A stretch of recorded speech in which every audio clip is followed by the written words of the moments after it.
Fəsil 4. O qəribə taqqıltı səsinə oyandı. Gözlərini açan Aleksandra səsin hardan gəldiyini anlamadan ətrafa baxdı. Küçədən, yoxsa qonşu mənzildən? Bəlkə hansısa iri quş eyvanda nə isə dənləyir. Zərbə səsi təkrarlandı. Bu zaman Saşa başa düşdü ki, bu səs onun dəhlizindən gəlir. Onun qapısının arxa tərəfini açmağa çalışırdılar. "Ay ana!" deyə Saşa pıçıldadı və çarpayıdan sıçradı. O təcili olaraq telefona tərəf qaçmalı və hamıya zəng etməlidir. Polisə, təcili yardıma, yanğın söndürənlərə, heç olmasa biri onu xilas etməyə gələcək. Yalnız 2 addım ata bildi. Qapı açıldı. Sakit və ehtiyatla. Yad biri onun mənzilinə soxulmuşdu. Saşa onun üzünü görmədi. Onun buna vaxtı yox idi. Bir də qaranlıq buna aman vermədi. Qışqırmamaq üçün dodağını dişləyən Aleksandra ayaqlarının ucunda geri çəkildi. Hara qaçacağını bilmirdi. Özünü qorumaq üçün necə, nə etməli idi? İlk fikri eyvana atılıb oradan aşağı tullanmaq idi. Lakin altı tutacağı çevirib 2 qapını açana qədər ona 20 dəfə atəş açardılar. Bir də 2-ci mərtəbədən hələ heç vaxt tullanmalı olmayıb. Birdən Aleksandra üçün çox parlaq olan bir fikir ağlına gəldi. Gizlənmək. Bəs nə? Cinayətkar fikirləşəcək ki, o evdə yoxdur və çıxıb gedəcək. Saşa sıçan kimi çarpayının altına girdi. Tam vaxtında. Çünki 1-2 saniyədən sonra cinayətkar otağa girdi. Saşa onun ayaqqabılarını gördü. Cinayətkar bir müddət hərəkətsiz dayandı. Görünür ətrafa baxırdı. Sonra yeriməyə başladı. İlk işi dolaba tərəf gedib qapısını açmaq oldu. Bundan Saşa belə nəticəyə gəldi ki, bu yad adam əmindir ki, o mənzildədir və onu axtaracaq. Titrəyən əli ilə o öz ətrafını axtarmağa başladı. Anası ilə yaşayanda o çarpayının altında qantel saxlayırdı. Onlar orada saxlamaq üçün ən yaxşı yer idi. Mane olmurdular, ayaq altında qalmırdılar. Məşq etmək istəyəndə isə çıxarmaq çox asandır. Bəlkə elə çoxundur da onlardan var. Cinayətkar yatağının altına baxmaq üçün əyiləndə alnına möhkəm zərbə ilə onu vurub yıxmaq olardı. Amma çarpayının altında qantel yox idi. Saşanın tapa bildiyi yeganə şey ayaqqabı qutusu idi. Heç olmasa içində ayaqqabı olsun. Artıq isterik vəziyyətdə olan qızın beynindən vahimə dolu bir fikir keçdi. Daban da bir silahdır. Onu gözünə soxmaq olar. Saşa onu necə götürüb adamın gözünə soxacağını təsəvvür edə bilməsə də qutunun qapağını çıxardı. Oğru kimi evə girən şəxs dolabdan yenicə ayrılıb çarpayıya tərəf gəlirdi. Aleksandra qutunun içinə əlini uzadıb orada olanı tutdu. Əvvəl barmaqlarının arasında ayaqqabının dabanın sıxdığını düşündü. Amma əşyanın üzünə yaxınlaşdıranda az qala qışqıracaqdı. O əlində tapançanın lüləsini tutmuşdu. Nə etdiyini tam anlamayan Saşa silahın sapından tutdu və lüləni irəli uzatdı. Yataq cırıldadı. Cinayətkar yatağın altına baxmaq üçün əlini ona söykəmişdi. Aleksandra 2 əli ilə tapançanın sapından tutdu. Təsadüfən hansısa düyməni basdı. Əgər ona desəydilər ki, belə etməklə Saşa tapançanın qoruyucusunu götürdü, çox təəccüblənərdi. Düyməni basanda möhkəm şaqqıltı səsi çıxdı. Evə oğru kimi girən şəxs bunu eşitməyə bilməzdi. Çarpayı daha yüksək səslə cırıldadı və Saşanın nəzərləri qarşısında təkcə çəkmələr deyil, həm də tapançalı bir əl göründü. Aleksandra möhkəm gözlərini yumdu. Sonra da tətiyi basdı. Atəş guruldadı. Gürültüdən qızın qulaqları tutuldu. Tapança geri çəkildiyindən onun əlindən düşdü. Bir müddət reallığı dərk etmək qabiliyyətini itirdi. Nə eşidirdi, nə də başa düşürdü. Hətta heç nə görmürdü. Elə bil gözünün üstünə pərdə çəkilmişdi. Saşa özünə gələnə müddətdə məlum oldu ki, mənzildə səssizlik hökm sürür. Onun mənzilinə soxulan şəxs yerdə hərəkətsiz uzanıb. Öldürdüm. Qızın başından dəhşətli bir fikir keçdi. Qatil oldum. Cəhənnəm atəşində yanacam. Həbsxanada yatacam. Dəhşət. Çarpayının altından çıxan Aleksandra ölüyə tərəf sürünərək onun üzünə baxdı. Deyəsən o tam əyilib yatağın altına baxmaq istəyəndə atəş açmışdı və onun alnının ortasında dayanmadan qanı axan yaradan üz cizgilərini görmək mümkün değildi. Sadəcə məlum oldu ki, qatil kişidir. Çox cavan bir kişi. Buna görə Saşa daha da çox ürəyi sızıldadı. O nəinki adamı öldürmüşdü, üstəlik qoca yox, bütün həyatı qabaqda olan cavan birini öldürmüşdü. Bəs nə? Bəlkə həbsxanada o reabilitasiya keçib doğru yola düşsəydi, qaydalara riayət edən bir vətəndaş olsaydı, bəlkə də elə bir uşağın atası olacaqdı ki, o gələcəkdə yer üzünü bəzi yad planetlərdən xilas edəcəkdi. Birdən meyit yerindən tərpəndi. Ölünün birdən ayağının dartıldığını görən Saşa az qaldı ki, infarkt keçirsin. Lakin ilk qorxu hücumunun öhdəsindən gələrək əlini uzadıb barmağı ilə qatilin boynuna toxundu. Nəbz var idi.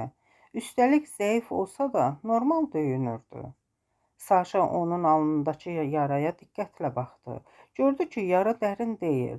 Güllə yalnız alnındakı dərini qoparmışdı. Ona görə də qan çox axırdı. Amma cinayətçilərin niyə huşsuz yatdığını Aleksandra söyləməkdə çətinlik çəkirdi.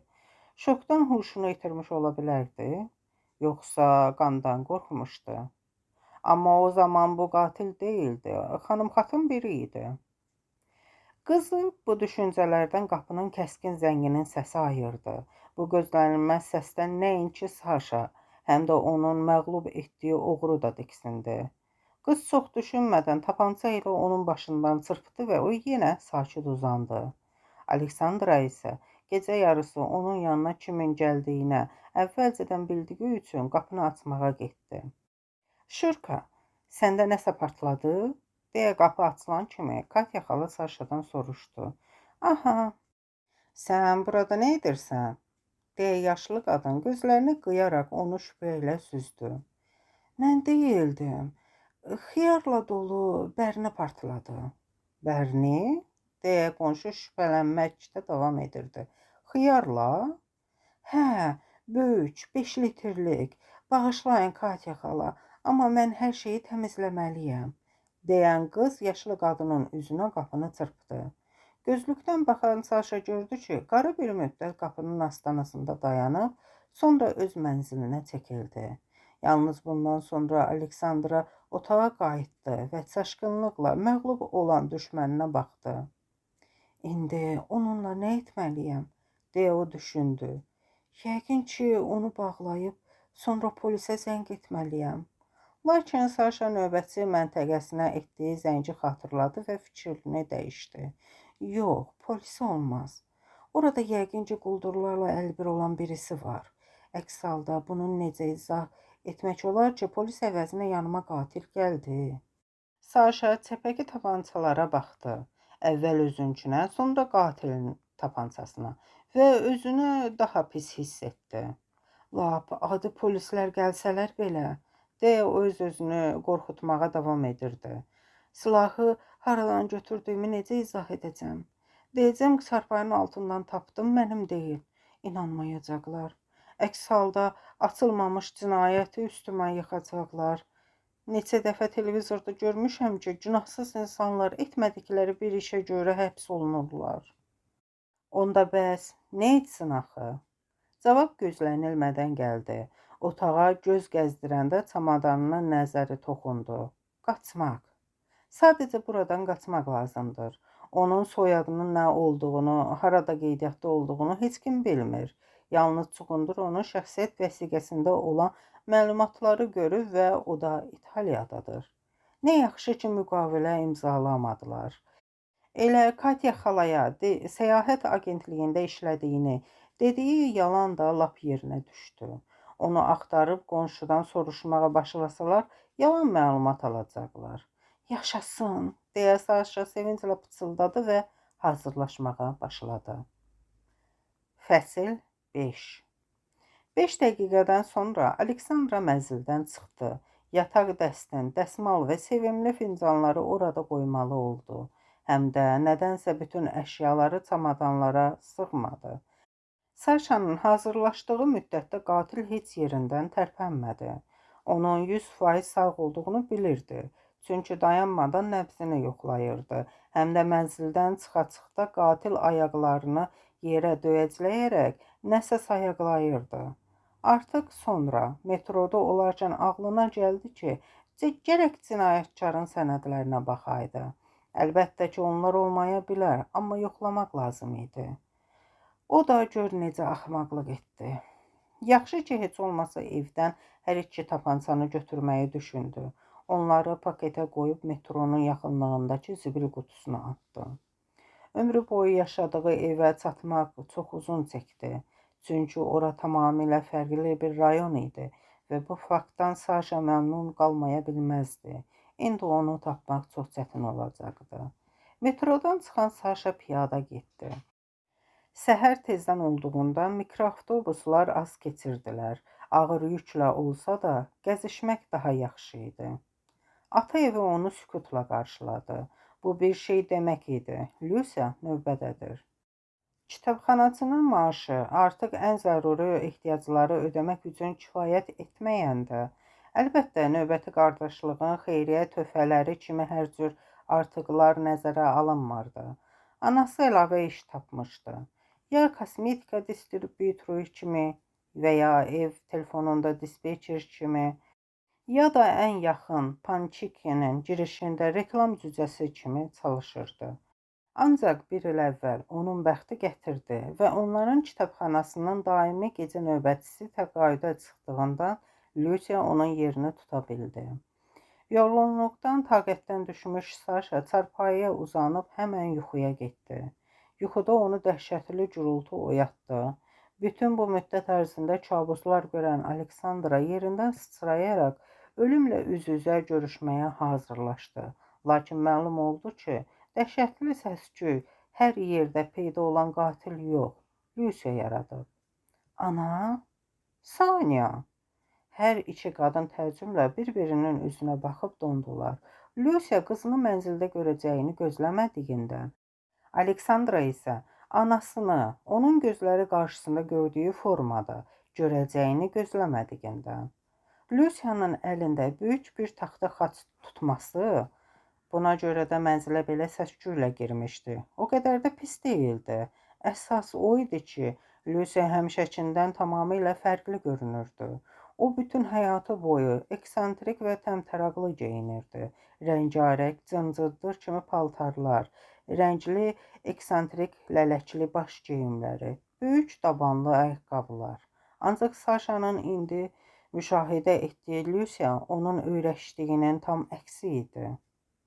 O köhnə palto geyinmişdi, hansının ki yaxasında təxminən 15 il əvvəl pişik üçün yataq düzəltmək üçün bir parça kəsmişdilər. Paltonun altından rahiblərin geyindiyi uzun, tünd rəngli cübbə geyinmişdi. Başına isə yaşlı qadınlar kimi yaylı bağlamışdı. Ayağında qaloşlu keçə çəkmələr. Ana, sənə nə olub? Deyə Saşa qorxaraq soruşdu. Bir həftədən az müddətdə onun belə kəskin dəyişdiyini anlaya bilmədiyindən əsəbləşdi. Niyə belə geyinmisən? Salam qızım. Salam. Niyə buradasan? Lucia ehtiyatla xaçını divara söykədi və ayaqqabılarını çıxarmağa başladı. Elə mən şübhələndiyim kimi aldatdılar. Nədənsə anası onun mənzil seçimini bəyənməmişdi. Cundurun özü ona çox şübhəli görünürdü. Qızı onu təsvir etdi və Lucia belə qəribə bir xanıma etibar edilə bilməyəcəyinə qərar verdi. Baxmayaraq ki, bəzi mənalarda onlar bir-birinə çox bənzəyirdilər. Hələ üstəlik yaxşı mənzili qəpik quruşa icarəyə verirdisə, bu lap şübhəli idi. Onlar müqavilə bağlasaydılar, yenə bir söz demək olmazdı, amma vicdan sözünə. Yox, ana, məni aldatmayıblar, deyə o etiraz etdi. Mən orada qapıları rəngləmişəm, iyi gəlir. Niyə yalan danışdı? Yəqin anasını qorumaq üçün. Aydındır. Lucy onun yalanına tez inandı. Yemək yeyəcəksən? Saat neçədir? 10. Bu qədər gec, niyə kitabxanada deyilsən? Yarım gün istirahət görüşmüşəm. Nahardan sonra çıxacam. Yemək yeyəcəksən? Yox, sadəcə qəhvə içəcəm. Saşa ayağa qalxıb oturacağın üstünə atılmış Lucia'nın xalatını əyninə çəkdi. Ana o qədər də səliqəsi ilə seçilmirdi. Cavab vermədin. Niyə bu qədər qəribə görünürsən? Niyə qəribə? Pravoslav xristian üçün normal. Bunu eşidən Saşa dondu. Birincisi, hətta pravoslav xristian üçün cübbədə gəzmək normal deyil. Qız özünü saxlaya bilməyib dedi. Bu, hər halda rahibə paltarıdır. İkincisi də, sən heç vaxt xatırlatmadın ki, doğulduqdan sonra səni hansı imana çeviriblər. Axmaq olmuşam, səhv yolda idim, bədbəxt idim. Nəhayət mən ayıldım və harmoniya tapdım. Yeri gəlmişkən, qısa müddətdə saçlarımı rahibə kimi kəstirmək istəyirəm.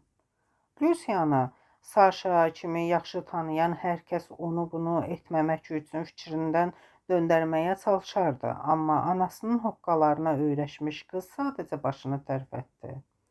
Bir həftəyə düzələcək. Cübbədə, yaylıqda sandığa soxulacaqdı. Bax onda, Lucia taxta xaçla nə edəcək? Onu sandığa sala bilməyəcəkdi. Onların mənzilində ambar da yox idi. İndi bizə ata gələcək, rahib, deyə çaydanı yandıraraq Lucia xəbər etdi. Nə üçün? Mənzili nurlandırmaq üçün. Pəncərəyə tərəf boylanaraq çölə baxaraq əlavə etdi anası. Bax, budur o. Saşa da çölə baxdı. Köhnə Volqa binanın girişinə yaxınlaşdı və kök bir keşiş çətinliklə oradan çıxdı. O qədər kök idi ki, hərəkət etməkdə çətinlik çəkirdi. Aleksandro ona baxdı və təəccübləndi. Belə ölçüyə çatmaq üçün nə qədər yemək lazım idi ki? İndi isə orucluq idi. Hər kəs pısardı. Əgər bircə tərəvəz və orucluqda başqa nə yemək olardı? Saşa bilmirdi, çünki həyatının kalbasasız təsəvvür edə bilmirdi və heç vaxt xeyirli bir səbəb üçün özünü yeməkdən məhdudlaşdırmağa çalışmamışdı.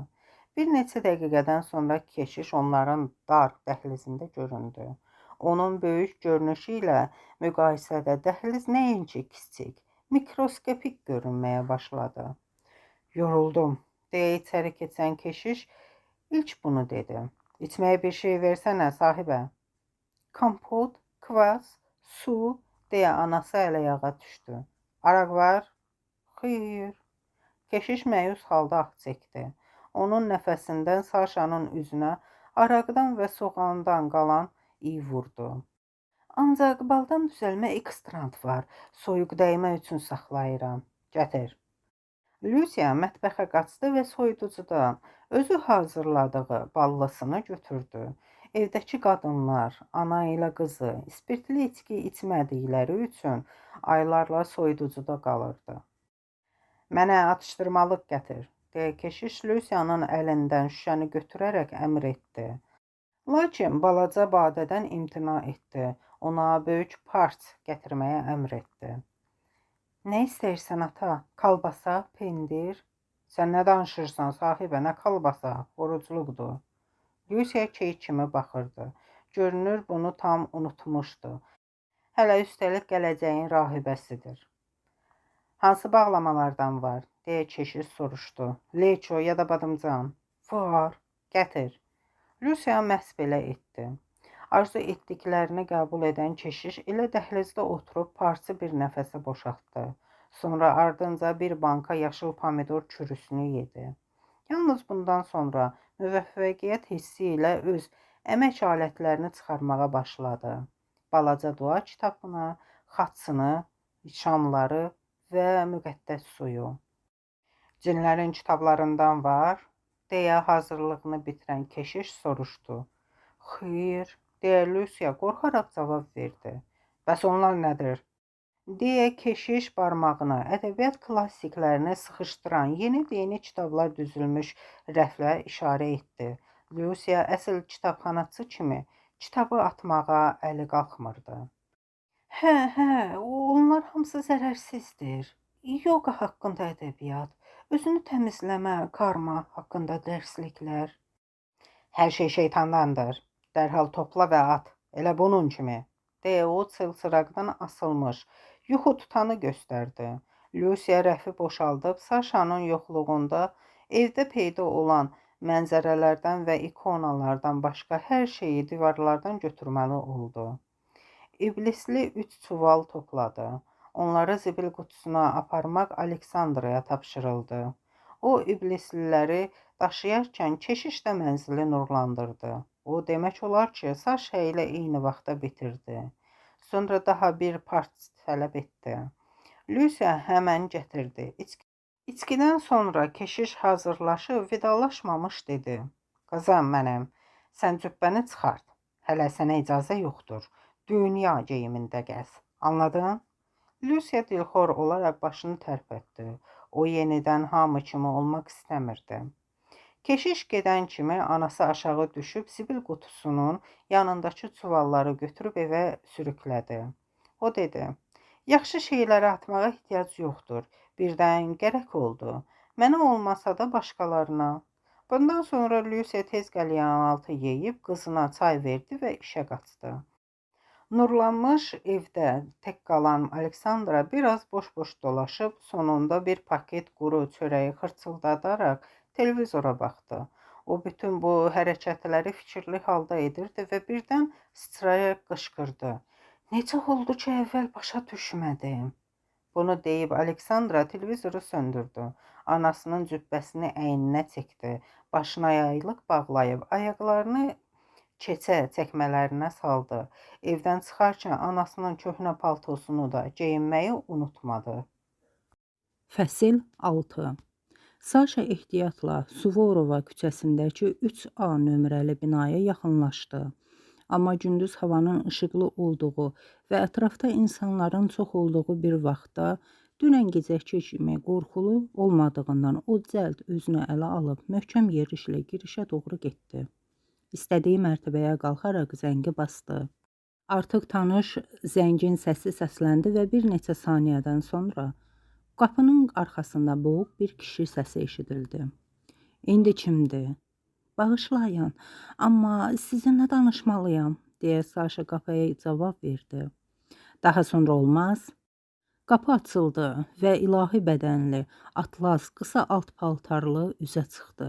Bu dəfə qara zolaqlı, zümrüdü yaşılı. Artıq saat 2-dir, güclə deyən Saşa utqundu.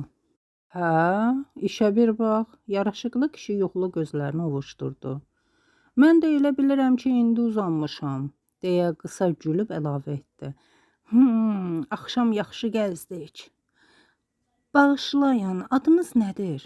Maksim, necə ki? Şad oldum, mən də Saşayam, içəri girə bilərəm? Maksim əllərini gözlərindən çəkib Aleksandraya sual dolu baxışlarla baxdı. Ana, məni kiminləsə səhv salmısınız? Yox. Bilmək istəyirsiniz, mən ateistəm və kilsə təmiri üçün pul verəcəyəm? Mənə pul lazım deyil, narahat olmayın. Maksim 10 saniyəyə qədər tərəddüd etdikdən sonra nəhayət Saşanı içəriyə buraxdı. Onun mənzili geniş və çox müasir idi. Maksim üzünü yuyub xalat geyinərkən Saşa mənzilin alt havasını araşdırıb subay birinin yuvasında olduğu qənaətinə gəldi. Nədənsə Maksın tək yaşaması onu sevindirdi. Qəhvə içəcəksiniz? Kişi artıq mətbəxdən qışqırdı. İstərdim. Onda buraya gəlin. Saşa da getdi. Gedərkən yaylığını çıxardıb saçlarını hamarladı. Yaylıqsız o daha gözəl idi. Onun addımlarını eşədən Maksim arxaya çevrildi və az qala fincanı əlindən yerə atacaqdı. Yenə siz? Lənət şeytana, məndən nə istəyirsiniz? danışmaq. Onda bu nə maskaratdır, deyə çaydanı masaya qoyub qollarını sinəsinin üstündə çarpazladı. Bu maskalanmadır.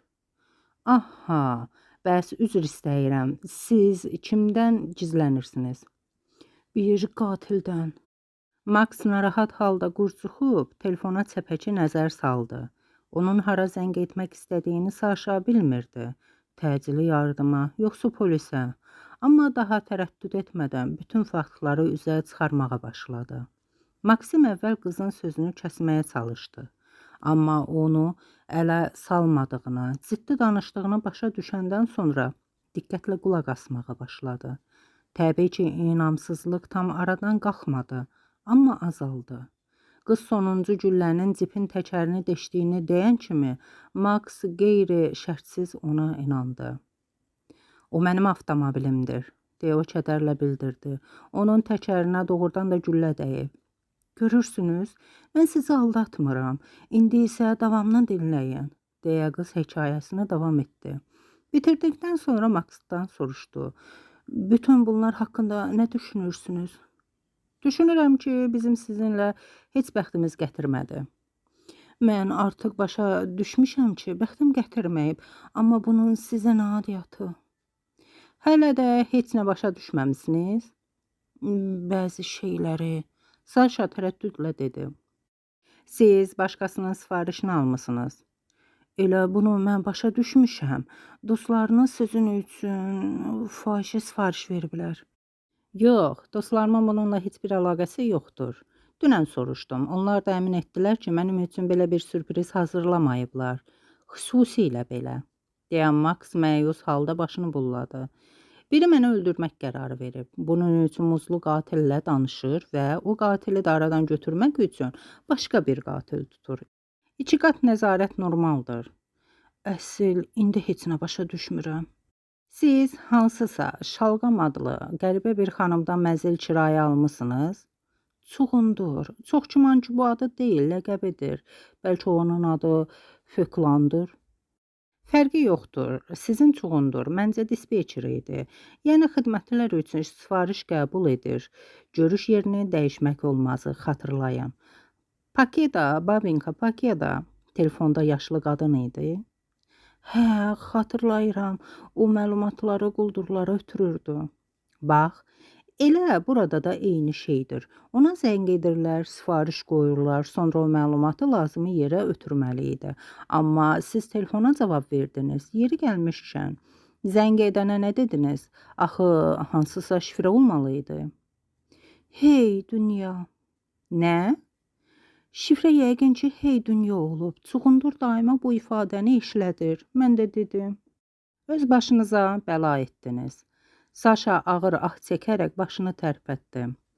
Ancaq bu sizin üçün daha yaxşıdır. Max onu sakitləşdirməyə tələsdi. Əslində ölümdən qaça bilərsiniz. Çox güman ki, sağ qalacaqsınız. Amma bax, məni mütləq o dünyaya göndərəcəklər. Təbii ki, məni kim sifariş verdiyini öyrənməsək. Və ilk onu mən öldürməsəm. Siz ciddisiniz? Saşa qorxdu. Mən sadəcə belə yersiz zarafat edirəm, deyə Max kədərlə mızıldandı. Ancaq kimin yolunu kəsdiyimi mütləq öyrənmək lazımdır. Kimi düşünürsünüz? Heç bir fikrim yoxdur. Amma siz hüquqşünassınız. Əgər belədirsə, deməli düşmənləriniz də çoxdur. Həbsdən qurtara bilmədiyiniz canilər. Mən mülki hüquqşünasam. Bizim kimi insanları öldürmürlər. Max qəhvə qabını özündən uzağa itələdi. Əlini soyuducuya doğru uzatdı və içindən 1 litrlik şüşə araq çıxartdı. İstəyirsiniz? Deyə Saşadan soruşdu. Yox, mən içmirəm. Ümumiyyətlə? Yox, niyə ki? Yeni il və martın 8-də 1-2 badə şampan içə bilərəm. Onda qalxın, özünüz üçün qəhvə hazırlayın. İndi mən o halda deyiləm. Bir də sənə keçməyi təklif edirəm. Özünə araq töküb bir nəfəsə içdi. Səsküylə nəfəsini dərən Max yenə təkrarlamaq istəyirdi. Lakin bu vaxt qapının zəngi çalındı. Bu gün mənə rahatlıq yoxdur, deyə o inildəyərək oturacaqdan qalxdı. Maksim, sən ehtiyatlı ol, deyə Saşa onun arxasınca qışqırdı. Birdən orada qatil olar. Bu dəqiqə o deyil. Hardan bilirsən? İndicə yadıma düşdü ki, dostlarımla dünən başladığımızı bu gün davam etdirməyə razılaşmışdıq. Max qapıya tərəf gedib qapını açdı, gözlükdən belə baxmadan. Böyük bir diqqətsizlik. Salam, Arxarovlular, deyə o gələnləri salamladı. Keçin. 3 kişi səs-küylə dəhlizə girdi. Onların hamısı təxminən eyni yaşda idi, lakin tamamilə fərqli bədən quruluşunda. Biri yağlı, digəri arıq, üçüncüsü isə əzələləri şişirdilmiş. İdeal mənzil sahibi ilə müqayisədə uşaqlar eyni dərəcədə pis görünürdülər. Ancaq yenə də birincisi daha yaxşı görünürdü. Bəli, o biraz kök idi, amma üzü xoş və şən idi. Karlson kimi. Elə saçları da onun kimi kürən idi. Arıq adam tutqun və solğun idi. Saşa özlüyündə onu Canterbury Ruh adlandırdı. Amma pəhlavana ləqəb tapa bilmədi. Belə də nəyə gərək? Pəhlavan elə pəhlavandır. Əzələ, yığını və balaca bir baş. Gözləri ağıllı və ciddi görünürdü. Bilinirdi ki, o axmaq deyil. Yox, gördünüzmü? Deyə Karlson qışqırdı. Bizi əmin etdi ki, nahara qədər yatacaq. Özü isə artıq gənc xanımla içir. Ah, Max, ay səni, oğlu. Gənc xanımla? Deyə pəhlavan maraqlandı. O Saşanı görməmişdi. Çünki o qış idman ayaqqabısının bağlarını açmaq üçün əyilmişdi. Dünən o telefon nömrəsini qoyan o ola bilər? Yox, o deyil, deyə xəstə hal olan başını bulladı. Bu zaman o Saşaya elə baxırdı ki, o dərhal başa düşdü ki, Maksimə telefon nömrəsini qoyan şəxsə hər cəhətdən uduzur. Yaramaz. Hə, o bizdə belədir. Amma artıq 32-ni haqlayıb, ruh haqqında da düşünməyin vaxtıdır. Susun, sizi istehzaçılar, deyə Maksim dostlarına gülümsündü. Unutmayın ki, biz yaşıdıq. Hə, amma bizdə hələ 30-dur, qoca. Uşaqlar mətbəxə keçdilər. İndi onlar Saşanı təkcə başını deyil, bütövlük də görə bildilər. O hündür, kürəkli kürsüdə arxası dəhlizə oturmuşdu. Maxın dostları onun əynindəki cübbəni görən kimi üzlərindən təbəssüm dərhal yox oldu. Bağışlayın, ilk özünə gələn Karlson oldu. Burada rahib olduğunu bilmirdik. Seroja, otur, indi hər şey izah edəcəyəm, deyən Max o biri dostlarına da baxdı. Siz də gəlin, indi araq içərək Saşa ilə sizə nəsə danışacağam. Bəlkə lazım deyil, Saşa soruşdu. Dostlarımdan heç bir sirrim yoxdur. Biz 7 yaşından dostuq. Yeri gəlmişkən tanış olun. Seryoja, Paşa və bu da Saşa. Xatırlamaq asandır. Xüsusilə sonuncunu, nə qədər olsa da adaşsınız. Paşa solğun oldu. Saşa pəhlavan. Hamı bir-biri ilə tanış olandan sonra kişilər içki içdi və Max məsələnin mahiyyətini qısaca açıqladı. Dostları ona diqqətlə qulaq asdılar. Sözünü bitirdikdən sonra pəhlavan Saşa dedi. Mən sənin yanına köçürəm. Elə niyə? Səni qoruyacağam. Saniya peşəkar cancüdəndir, deyə Max Aleksandraya izah etdi. Amma mən onun xidmətlərindən imtina edəcəm. Niyə? Deyə qız soruşdu. Səni təhlükəyə atmaq istəmirəm. Bu mənim işimdir, deyə pəhlavan Saşa kənardan qışqırdı. Elə buna görə, işindir deyə dostlarına görə riskə atmaq məcburiyyətində deyilsən. Sən axmaqsan, elə dostlara görə buna dəyər. Sayn, əgər məni silmək qərarına gəliblərsə, sən heç nə ilə kömək edə bilməyəcəksən. Bəs mən? Paşa xəstəhal soruşdu. Sən də məni güllələrdən qorumaq istəyirsən? Yalnız sən bədəninlə mənim yarımı tuta bilərsən. Yadından çıxmayıbsa, mən polis işləyirəm. Proqramçı. Nə olsun? Lazım olsa sənə kömək edəcək adamlar tapa bilərəm. Ən yaxşısı gələn düşünək görək mən kimi özündən çıxarda bilirəm ki, o kişi, bəlkə də qadın, məni öldürmək qərarına gəldi. Kişilər fikirləşdilər. İlk düşünən Seryoja Karlson oldu. Bəlkə qadınlardan biridir. Hamısı ilə layiqli davranmamışdın. Həqiqətənmi? Məncə hamı ilə çox yaxşı ayrıldım.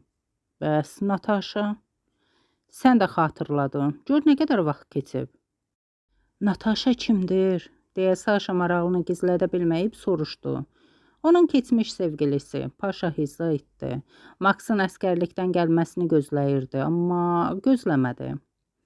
Yox, belə deyil. Seryoja Karlson onun sözünü kəsdi. Onun haqqında şər ataraq Maksa danışdılar. Kimsə onun başqa bir oğlanla görüşdüyünü və Natasha'nın nişanlısını aldatdığını yaydılar. Xəbər Maksa çatdı və o sevgilisini tamam tərk etdi. Tərk edəndə başqasının yanına gedirlər, amma mən ona ayrılmağı təklif etdim, deyə Max dilləndi. Füsunkar bir qız idi. Max isə onu çox incitdi. Hətta az qala intihar edəcəkdi, Paşa əlavə etdi. Nə yaxşı ki, xilas etdilər. O yalandan edilmişdi ki, mənim ona yazığım gəlsin, deyə Max üz gözünü büzüşdürdü. Natalya elə bir insan deyil ki, öz həyatına qəsd etsin. İndi bildiyimə görə o çox zəngin biri ilə evlidir, deyə pəhləvan Saşa bildirdi. Mən onu təxminən 3 ay əvvəl görmüşdüm. Şahzadə idi, amma əvvəlki qədər şirin deyildi. O sifariş verə bilər? Bu variantı heç bəyənmədim. Max başını yellədi. O vaxtdan 10 il keçib. Natasha niyə indi qisas alsın? Onun başqa həyatı var. Yox, elə demə. Paşa onunla razılaşmadı. Belə incəliklər unudulmur. Belədirsə, onda Seryoqa da məni bağışlamamalıdır. Axı mən Natasha'nı onun əlindən aldım. O buna görə özünü çox pis hiss edirdi. Karlson xəcalət çəkdi. Dolğun dodaqlarının küncləri əyildi. Şişkin yanaqları qırmızı oldu. Ona xatırlatma, deyə Paşa Max'ı xəbərdar etdi. O həmişə özünü pis hiss edir bu barədə söhbət düşəndə.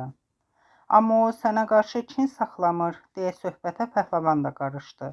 Biz sənin dostlarınıq. Həmişə bilirik ki, qızlar səni hamımızdan daha çox bəyənirlər. Sən də lap şirtdin. Aşkar olanla mübahisə etmə. Biz hələ ibtidai sinifdə bunu hiss edirdik.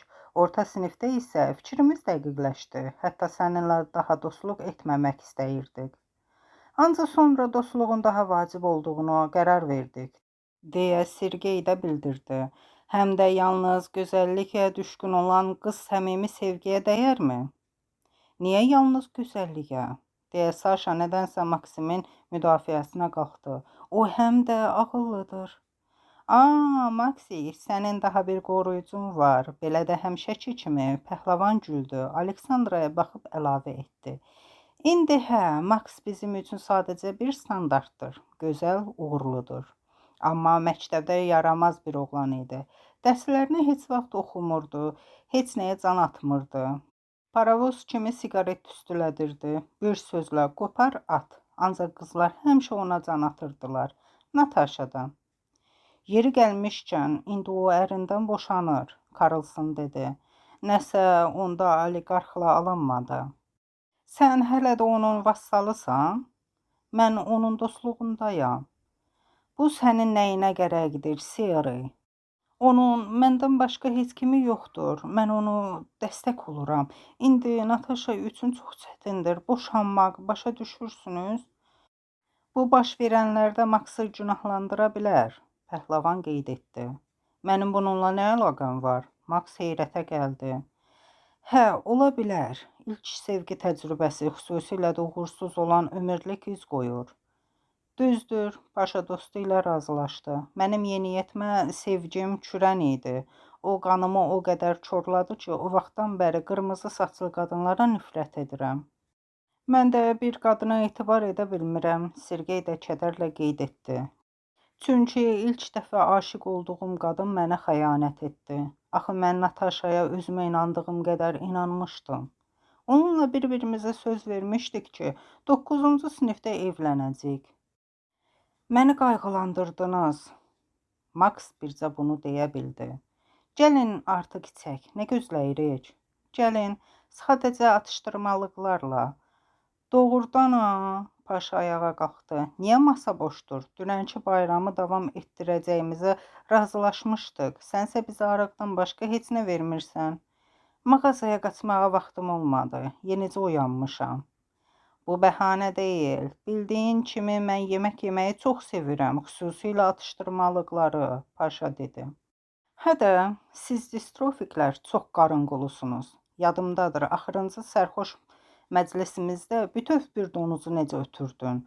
Düşündüm ki, sənə daha girməz. Amma yox, deyə Max güldü. Sadəcə çoxlu araq var idi. Mən yedim, sərxoş olmamaq üçün. İndi qəlyanaltı etməyə mənə nə təklif edəcəksən? Get özün bax soyuducuda nə var. Amma məncə orada heç nə yoxdur.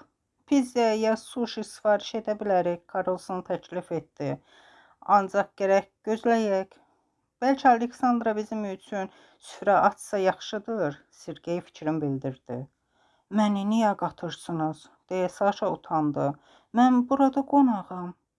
Amma sən bir qadınsan, qadınlar isə bildiyimiz kimi yoxdan salat hazırlaya bilirlər, deyə Sergey barmağı ilə soyuducunu göstərdi. Məharətini göstər. Saşa da qalxdı, məharətini göstərməyə. Soyuducunun yanına getdi, qapını açıb içəri baxdı. Məlum oldu ki, hər şey o qədər də pis deyil. Soyuducuda heç nə əvəzinə Aleksandra bütün ərzaq dəstəni kəşf etdi. 4 yumurta, kiçik baş kələm, kartof, mayonez, qrildə bişmiş toyuğun 1/4, bankanın dibində üzən 3 xiyar turşusu, bir tikə kalbasa, bərkimiş pendir və üzüm tapdı. Həm də üzüm çox idi, amma çox pis vəziyyətdə. Bir döyülmüş armud, bir paket duzlu balıq. Yalnız istifadə müddəti 3 ay əvvəl bitdiyi üçün onu atmalı oldu. Saşa kartofu yuduqdan sonra qazancaya qoyaraq bişmək üçün sobanı yandırdı. Kalbasa, yumurta və pendirdən tez qayğanaq bişirdi. Kələm, toyuq, turş xiyar və armuddan salat hazırladı. Bu resepti hansısa qəzetdən oxumuşdu və onun iyrənc olduğunu düşünmüşdü. Bu duzlu xiyar olan salatda armudun nə işi? Heç uyğun gəlmirdi. Ancaq onda düzəltməyə cəsarət etdi. Yazıldığı kimi kələmi doğrayıb duzladı. Əlləri ilə əzişdirib salat qabına qoydu. Üzərinə toyuğu kub-kub doğrayıb sərdi. Üstün mayonezlə örtdü. Növbəti qat rəndələnmiş xiyar oldu. Onun da üstünə armud. Saşa bu qarışığı düzəltdikdən sonra dadına baxıb atacağını düşünərək soyuducuya qoydu. Amma məlum oldu ki, salat sadəcə yeməli deyil, həqiqətən dadlı idi. Əlbəttə o biraz qalıb islanmalı idi. Amma bugün 4 kişi qəlyanaltı yemək istədiyindən qıza ərzaqları doğrayıb salat qabına düzməyi çətinliklə aman verdilər. Nəhayət salat masanın üstünə gələndə Max heyranlıqla dedi. Salat, tam vaxtıdır, biz artıq qayğanağın işini bitirdik. Yeri gəlmişkən əla idi, Karlson dedi. Qız yemək bişirməyi bilir, onu tərifləyirəm. Onun poposu da yaxşıdır, deyə Paşa dili dolaşa-dolaşa bildirdi. O ən arıq biri kimi, bəlkə də buna görə deyil, hamıdan daha tez sərxoş olmuşdu. Ona fikir vermə, adaş, pəhləvan Saşa tez dilləndi. O biraz qəribədir, bütün proqramçılar kimi. Aleksandra fırınxırıb yemək bişirməyə davam etdi. Əslində kompliment şübhəli də olsa işə yaradı. Həm də onun kulinariya bacarıqlarının yüksək qiymətləndirilməsi Saşanı sevindirirdi. Kartofu heç nəksiz yeməli olacaqsınız, dedi. Təbii ki, daha dadlı bişirməyə çalışacağam, amma möcüzələr baş vermir. Kişilər onu əmin etdilər ki, kartofu elə tək də yeyəcəklər və qaynar mövzunu müzakirə etməyə davam etdilər. Düşünürəm ki, sən ən vacib şeydə yanılmısan, deyə pəhləvan Saşa badəni bir nəfəsə içdi. Nə demək istəyirsən? O turp adlı qız, çuğundur. Eynizi bildirir. Deməli o çuğundur, dispetçer deyil, qatilin özüdür. Dedin axı, Saşa divanın altından silah tapdı. Aha, dəqiq, deyə Max alnına şillə vurdu. Amma bu bizə nə verir? Bir şey verir, deyə pəhləvan Saşa baxışlarını Aleksandraya çevirdi. Yeri gəlmişkən, o nə silah idi? Onu təsvir et. Elə bir şey idi, qara, ağır. Onun xüsusi əlamətləri var idi. Düyməsi. Harda? Dəstəyin üzərində. Hə, qoruyucusudur. Lüləsi uzun idi, yoxsa qısa və küt? Deyəsən qısa idi. Yox, deyəsən biraz uzun fason idi. Amma mən heç dəqiq xatırlamıram. Səninlə sıyıq bişirmək olmaz, deyə adaşı başını yellədi. Saşa başını tərpətdi. Əlbəttə ki, bişirmək olmaz. İndi o başa düşürdü ki, hər iki tapançanı özü ilə götürməli idi. Amma ağıllı fikir həmişə olduğu kimi sonra gəlir. İndi isə bununla bağlı heç nə etmək mümkün değildi. Adaş, kartofla vəziyyət necədir? Saniyə boş salat qabına həsrətlə baxaraq soruşdu. Bişdi, qız çəngəllə kartofu deşib cavab verdi. İndi qabığını soyub sarımsaqla qızardacağam. Əla, kartofla daha duzlu bir şey olsaydı. Heç nə yoxdur. Bəlkə sənin atdığın balığı götürək, yaxşıca yuyub yeyək. Sən dəli olmusan? Ah, unutmuşam, deyə birdən Maxın yadına düşdü. Anam mənə bir banka öz əlləri ilə bağladığı turşu pomidor göndərmişdi. O hardasa buralarda olmalıdır. Nadia xala banka bağlaya bilir, deyə Paşa təəccübləndi. Xatırladığım qədərilə o əvvəllər heç makaron bişirə bilmirdi. O hələ də makaron bişirməyi bilmir, amma indi qış üçün tərəvəz hazırlamaq onun üçün hobbiyə çevrilib. Kəndə yaşamağa köçəndən əsl bağban olub, əkib becərir. Əkib becərdiklərində nə edəcək? Tərəvəzləri hara soxacaq? Bircə qalır konservləşdirmək. Danışdıqca o mətbəx dolablarının qapılarını açıb bağladı. Bankanı axtarırdı. Onu tapmazdan öncə rəflərin birində bir paket qoz fındıq tapdı. Onları görən Saşa sevindi. Fındıqları əzib üzümlə birləşdirdikdə əla desert alınacaq. O, tapdım, deyə Max dostlarını sevindirdi. Dolabdan 3 litrlik bir balonda pomidor çıxartdı. İçindəki duzlu su biraz bulanıq idi, amma içindəkilər yeməli görünürdü. Aç, Saniyə onu tələsdirdi. Max bankanı açıb için qoxladı. Qoxusu yaxşıdır, sarımsaqlı. Qoy dadına da baxım. Pəhləvan barmaqlarını balona salaraq bir pomidor çıxardı. Pis deyil, yemək olar, pomidoru dişləyərək dedi. Amma ümumiyyətlə yemək bişirməyi Nadia xalanın işi deyil. Ad günü üçün bişirdiyi tortu xatırlayırsan? İçərisində yeməli olan yeganə şey onu bəzədiyi şokolad idi. Kişilər güldülər. Bir saatdan çox vaxt keçmişdi və demək olar ki, 1 litr bitmişdi. Bütün ömrünü çox içməyən anası ilə keçirən Saşa təəccüblənirdi ki, onlar bu qədər arağı hara içirlər? Yaxşı, güldük, bəsdir. İndi əsas məsələyə gələk. Saniyə ciddiləşdi. Siz ikiniz ən azı bir həftə şəhəri tərk etməlisiniz. Üçümüz isə sizin işinizlə məşğul olacaq. Necə getmək? Saşa təlaşa düşdü. Sabah yox, biri gün işə getməliyəm. Məzuniyyət götür. Artıq yayda istirahət etdim. Onda öz hesabına götür. Amma mən məzuniyyətə çıxa bilmərəm, Max dilləndi. Niyə? Məni buraxmayacaqlar. Sən ki özün üçün işləyirsən. Elə buna görə mən özümə məzuniyyət verməyəcəm, çünki bazar ertəsi məhkəmə var. Yaşamaqdan yorulmusan?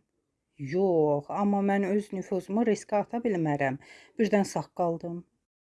Maraqlıdır. Siz bizim işimizlə necə məşğul olacaqsınız? Aleksandra maraqla soruşdu. Adaşı cavab verdi. Əvvəlcə sənin mənzilini yoxlamaq lazımdır. Mənə açarları ver. Saşa itaatkarlıqla cibindən bağlama çıxartdı. Sabah səhər mənzilinə gedəcəm. Bu gün də getmək olardı, amma mən sərxoşam. Həm də mənim yanımda heç bir avadanlıq yoxdur. Hansı? Telefona gizli qulaq asma aparatı yerləşdirməliyəm. Balaca böcək. Barmaq izlərini götürməliyəm. Birdən sizin çuğundurun barmaq izləri sistemdə olar. Burada da yeri gəlmişkən sistemə girmək imkanı olan Paşa kömək edəcək. Bəs mən nə edəcəm? Karlson soruşdu. Sənə isə Nataşanı əmanət edəcəyik. Bu fikir mənə rahatlıq vermir ki, Maxı sifariş edən odur. Sənsə Seryoqa, onun ən yaxın dostusan. Ona görə də kəşfiyyatı sənə əmanət edirik. Paşka ilə məni elə onun darvazasından qovacaqlar. Qalmışdı ki, malikanəyə buraxsınlar. Natasha gəncliyindən bizi sevmir. Düşünür ki, bizdən birimiz ona böhtan atmışıq. Əslində Natasha köhnə mənzilində yaşayır. O ər evindən bir çamadanla çıxıb. Aman Allah, nə danışırsan? Niyə belə? Kasıb və qürurlu olmaq qərarını verdi? Yox, sadəcə əri onu bir şey götürməyə icazə verməyib. Onu çılpaq popo ilə qoyacağına söz verib. Çünki o nankor bir əclafdır. Natasha belə dedi. Dəqiq, Natasha Max'ı sifariş verib. Paşka dedi, amma sonra Saşanın qızdırılan tavaya qabığı soyulmuş kartof qoyduğunu görüb müzakirə mövzusunu unutdu. O dəhşətli dərəcədə ac idi. Ümumiyyətlə mən bunu təklif edirəm. Saniyə təklifini bildirdi. İndi biz əlavə bir yarım litr də içirik. Əgər əlbəttə ki varsa. Var, deyə Max onu əmin etdi.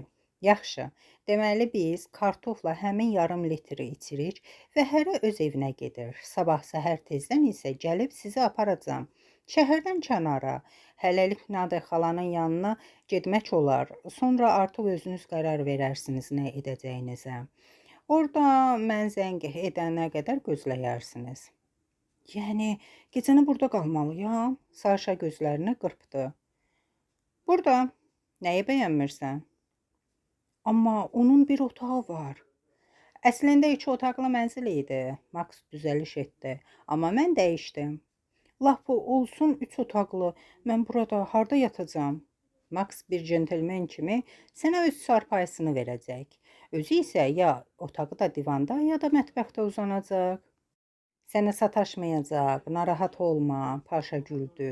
Adətən qızlar özləri ona sataşırlar. Və əlinə vuraraq həvəslə soruşdu. Hə, vuraq? Bir də görürəm ki, qız bizim üçün desert hazırlayır. Gəlin komandamızın uğuruna içək və sadəcə yeyək. Mən nəsə doymadım.